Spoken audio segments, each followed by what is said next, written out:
सागर विधानसभा क्षेत्र के प्रत्याशी शैलेंद्र जैन के खिलाफ आदर्श आचरण संहिता के उल्लंघन का केस दर्ज।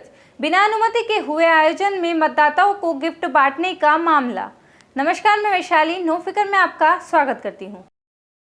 निर्वाचन लड़ रहे किसी अभ्यर्थी का बिना किसी सूचना के किसी आयोजन में शामिल होना तथा उनकी उपस्थिति में मतदाताओं को प्रलोभन देने, गिफ्ट बंटवाने आदर्श आचरण संहिता के उल्लंघन की श्रेणी में आता है। ऐसा ही एक मामला जिले के 041 सागर विधानसभा निर्वाचन क्षेत्र में सामने आया।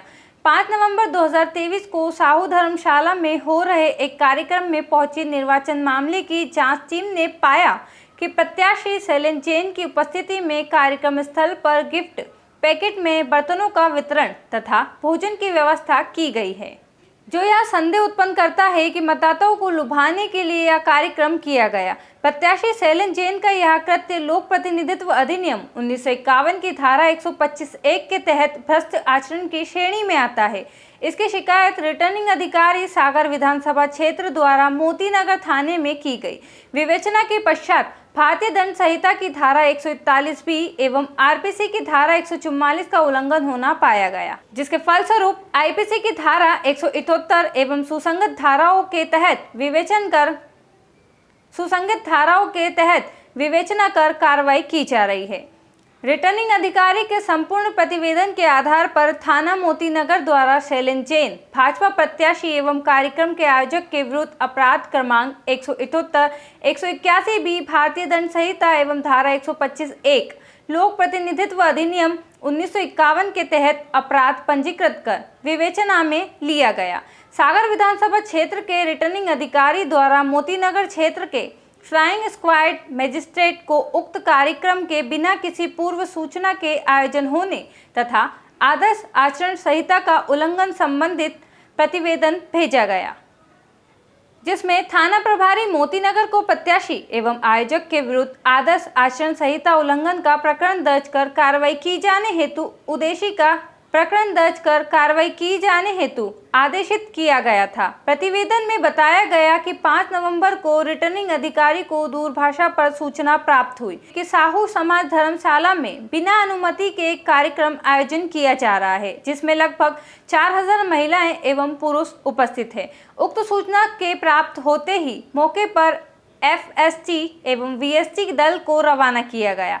मौके पर पहुंचकर संपूर्ण कार्यक्रम की वीडियोग्राफी कराई गई। वीडियो का दल द्वारा अवलोकन किया गया। VST दल के द्वारा अवलोकन के उपरांत प्रस्तुत रिपोर्ट में बताया गया कि कार्यक्रम स्थल पर लगभग 1500 कुर्सियां लगी हुई थी। मंच भी बनाया गया था। मंच पर अन्य लोगों के साथ भाजपा प्रत्याशी से शैलेंद्र जैन भी उपस्थित थे। वीडियो के अवलोकन से स्पष्ट हुआ कि कार्यक्रम में महिलाओं को बर्तन के सेट गिफ्ट पैक के रूप में वितरित किए जा रहे थे। बर्तन के गिफ्ट खुलवाने पर उनमें एक थाली, 2 गिलास, 2 कटोरी, 1 चम्मच सभी स्टील के एवं लाल सफेद थैले में थे। ऐसे लगभग 2500 से 3000 पैकेट को कार्यक्रम स्थल से वितरित किया जाना पाया गया। कार्यक्रम में सभी लोगों को भोजन की व्यवस्था की गई थी। साथ ही टेंट लगाकर हॉल में मैट भी बिछाया गया था। लोगों को बैठने की व्यवस्था सहित 25 पानी के कैंपर में डिस्पोजल ग्लास के उपलब्ध थे। कार्यक्रम में हुए उक्त व्यय के संबंध में भाजपा प्रत्याशी शैलेंद्र जैन से स्पष्टीकरण मांगा जा रहा है। इस प्रकार जांच दल को मिले साक्ष्यों के आधार पर यह संदेह उत्पन्न हुआ कि किसी अभ्यर्थी का बिना किसी पूर्व सूचना के कार्यक्रम में उपस्थित होना आदर्श आचरण संहिता का स्पष्ट उल्लंघन है। इस प्रकार जांच दल के मिले साक्ष्यों के आधार पर यह संदेह उत्पन्न हुआ कि किसी अभ्यर्थी का बिना किसी पूर्व सूचना के कार्यक्रम में उपस्थित होना आदर्श आचरण संहिता का स्पष्ट उल्लंघन है, जिस पर आदर्श आचरण संहिता के उल्लंघन का प्रकरण दर्ज किया गया है। वहीं शैलेंद्र जैन ने अपनी सफाई देते हुए कहा कि कांग्रेसी मित्रों के पास कोई मुद्दा नहीं है, इसलिए षड्यंत्र कर हथकंडे अपनाकर झूठी FIR दर्ज की। संवाददाता हेमंत लड़िया के साथ मैं वैशाली नो फिकर। मोतीनगर थाने में कल आचार संहिता का मामला दर्ज हुआ है, क्या कारण रहा है और किस वजह को लेकर कांग्रेस ने? जैसा अभी मैंने आपको बताया कि मुझे विशुद्ध रूप से साहू समाज के उस एकत्रीकरण में मुझे न्योता मिला था, तो मैं वहां जाके अपनी उपस्थिति दर्ज करके वापस आ गया था। इसके पश्चात वहां क्या घटनाक्रम हुआ ये मुझे आज जानकारी लगी, जब ये ध्यान में आया कि मेरे खिलाफ उस कांग्रेसी मित्रों ने षड्यंत्र पूर्वक एफआईआर दर्ज कराई है। मुझे लगता है कि अब उनके पास मुद्दों का अभाव हो गया है, उनके पास कोई भी मुद्दा शेष नहीं है, तो अब इस तरह के ओछे हथकंडे वो अपना रहे हैं। मैं समझता हूँ कि इसका जवाब देने के लिए मुझे कोई आवश्यकता नहीं है। सागर की जनता मेरे व्यवहार को, मेरे आचरण को, मेरे स्वभाव को सब कुछ जानती समझती है। सागर की जनता उनके इस हथकंडे का जवाब स्वयं देगी, ऐसा मेरा विश्वास है। वैसे बीते दिन सागर विधानसभा से भाजपा प्रत्याशी जो है शैलेंद्र जैन, इनके ऊपर आचार संहिता उल्लंघन का मामला दर्ज किया गया है। क्या मामला है?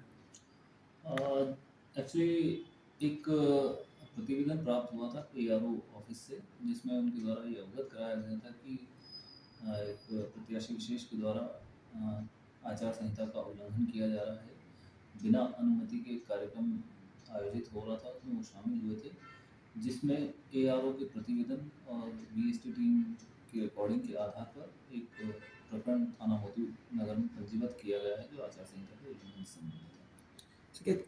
चुनाव में अभी चुनाव है, 10 दिन बाद वोटिंग होने वाली है, तो क्या इस पर भी कोई प्रभाव पड़ेगा इस कार्रवाई का?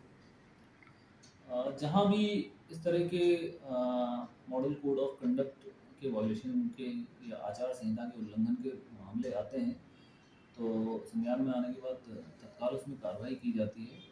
और उसका चुनाव पर क्या असर पड़ेगा इस संबंध में तो मैं नहीं कह सकता हूँ, लेकिन हाँ, वैधानिक कार्रवाई जो भी उचित और वैधानिक कार्रवाई होती है वो की जाती है।